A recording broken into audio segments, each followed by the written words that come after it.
મારું નામ રોહિત હરીશભાઈ મગનભાઈ હાલમાં ઠાસા તાલુકાનો કોટેના ગામનો વતની છું અને છેલ્લા કેટલાય સમયથી એટલે કે 4 વર્ષથી હું આશાદીપ સંસ્થા સાથે જોડાયેલો છું અને વંચિત સમુદાયને ઘણા બધા કામો કર્યા છે એટલે કે બ્લોકથી મળી અને સ્ટ્રીટ લાઇટ, ગટર લાઇન અને વિધવા સહાય, વૃદ્ધા હાલમાં તાજેતરમાં અને ત્યારબાદ ગટર લાઇનથી મળી અને વિધવા સહાયના કેસો પાસ કરાવડાયા અને વૃદ્ધા પેન્શનના કેસ પાસ કરાવડાયા અને હાલમાં હમણાં 10 દિવસ પહેલાં અશક્ત આશ્રમ ડાકોર તરફથી વિધવાઓને 10-20 કિલો અનાજ અપાવડાયું. હાલમાં તો હું ધંધો વ્યવસાય કરું છું ઈંટવાળાનો પોતાનો અને લોકસેવામાં જ કામ કરું છું.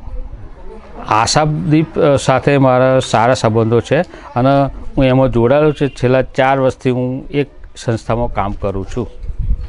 આશાદીપમાં એક તો સંગીત રેખાબેન, પછી સંગીતાબેન અને મધુબેન બધા ઘણા બધા કામ કરે છે, કાર્યકર્તાઓ, અને એ મારી સાથે જોડાયેલા છે. વંચિત સમુદાયના વિકાસ માટે પંચાયતમાંથી જે કંઈક યોજનાઓ બહાર પડે એ હું આ લોકો સુધી પહોંચાડવા માગું છું.